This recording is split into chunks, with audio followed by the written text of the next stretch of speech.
नमस्कार दोस्तों, आज की कहानी है रिश्ता। बरसात की हल्की हल्की फुहारें गिर रही थी। पुराने से मकान के बरामदे में बैठी माली देवी रोज की तरह आज भी दरवाजे की ओर देख रही थी। हाथ में माला थी, होठों पर प्रार्थना और आंखों में एक अनकहा इंतजार। यह इंतजार किसी मेहमान का नहीं था, बल्कि उस रिश्ते का था जो समय के साथ कहीं पीछे छूट गया था। कभी यही घर हंसी खुशी से गूंजता था। बेटे अमित की पढ़ाई, बहू नेहा की रसोई में खनकती चूड़ियां और पोते आरव की नटखट शरारतें, सब कुछ था। माली देवी ने अपने पूरे जीवन की कमाई और मेहनत अमित के भविष्य पर लगा दी थी। उन्हें कभी शिकायत नहीं हुई, क्योंकि उनके लिए बेटा ही सब कुछ था। लेकिन समय बदला। अमित को शहर में बड़ी नौकरी मिल गई। एक दिन वह बहू और बच्चे को लेकर चला गया। जाते वक्त कहा था, माँ, सब सेट होते ही आपको अपने पास से ले आऊँगा। माली देवी मुस्कुरा दी थी, पर उनके दिल को पता था कि यह वादा आसान नहीं होगा। दिन महीने बने, महीने साल, फोन कम होते गए।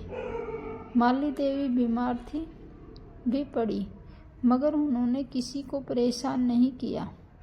वे खुद से कहती, बेटा व्यस्त है, फुर्सत मिलेगी तो जरूर आएगा।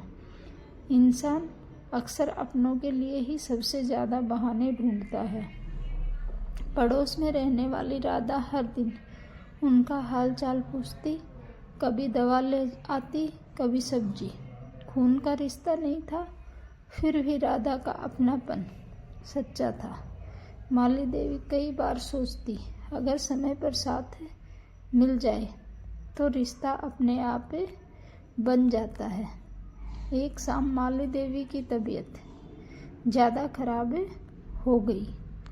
तेज बारिश हो रही थी, बिजली चमकी और उसी पल दरवाजे पर दस्तक हुई।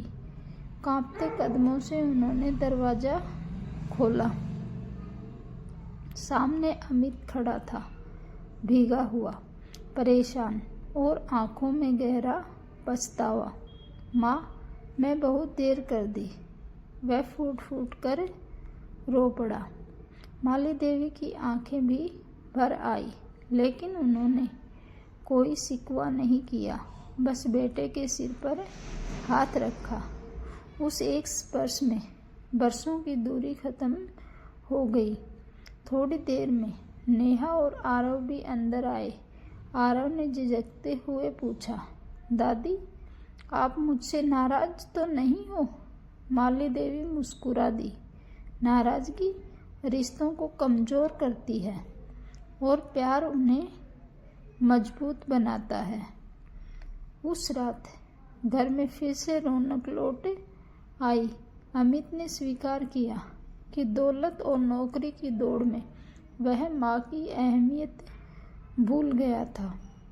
नेहा ने भी माना कि उसने कभी कोशिश नहीं की कि माली देवी अकेली न महसूस करे।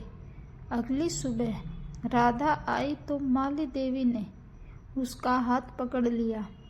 बेटी, तुमने जो अपमान दिया है, अपनापन दिया है, वो कई रिश्तेदार भी नहीं देते। राधा की आंखों से आंसू बह निकले।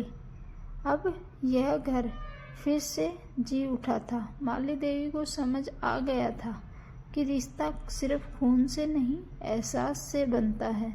और अमित को यह सीख मिल गई थी कि अगर रिश्तों को समय पर संभाल लिया जाए तो जिंदगी कभी खाली नहीं लगती। धन्यवाद दोस्तों। यदि कहानी अच्छी लगे तो चैनल को सब्सक्राइब करना ना भूलें।